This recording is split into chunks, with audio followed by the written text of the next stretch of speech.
The Civil Rights Movement, Actions and Obstacles.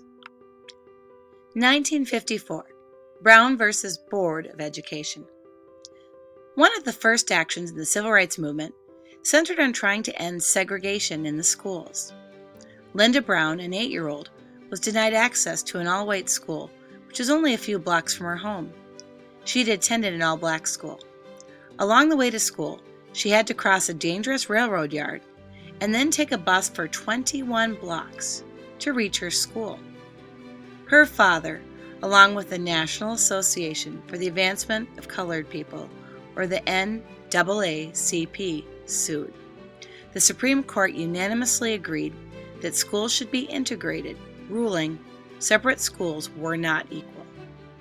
Many southern states refused to comply with the ruling, so a year later the Supreme Court ordered school authorities in the South to make a prompt and reasonable start towards carrying out the decision with all deliberate speed.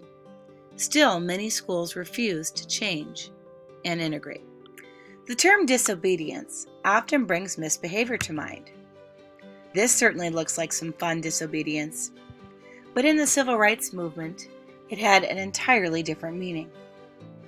While the courts had given the Civil Rights Movement a major win in the schools by ordering their desegregation, other tactics were needed to make more gains. This time, the movement focused on taking direct action, agitate, and demonstrate through disobedience.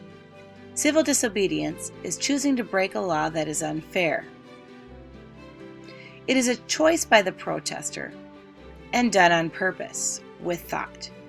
The protester understands that they may face arrest and jail or possibly violence. Additionally, following in Gandhi's footsteps and Martin Luther King's beliefs, protesters in the Civil Rights Movement were nonviolent and peacefully protested. They were trained in how to deal with physical threats during a protest, and guidelines were given to help protests remain peaceful. Everyone loves a good mugshot. Who knew that a mugshot of Rosa Parks would help to launch the entire Civil Rights Movement? On December 1st, 1955, seamstress Rosa Parks refused to give up her seat for a white person and was arrested. 1956, Montgomery Bus Boycott. Rosa Parks was a secretary for the NAACP and had attended training for activists. In response to Parks' arrest, a boycott of the busing system began. As it grew, many other leaders gave their support to the boycott, including the NAACP and Martin Luther King Jr. The black community of Montgomery, Alabama, made up 75% of the bus company's customers, so boycott would hurt the company's finances and had a good chance of success. Although the boycotters faced intimidation, the boycott continued with regular meetings, carpools, and help of reduced taxi fares.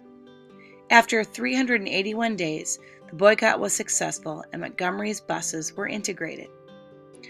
When the Supreme Court ruled that segregated buses were illegal in December.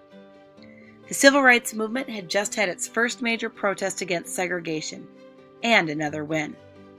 Unfortunately, this was met with violence. Sharpshooters shot at passengers, and members of the Ku Klux Klan began a bombing campaign against churches where protests had been organized and the homes of civil rights leaders. By the end of the Montgomery Bus Boycott, the Civil Rights Movement had gained international and national attention. Rosa Parks was seen as a mother of a new movement, and Martin Luther King Jr. became a nationally recognized leader of the movement.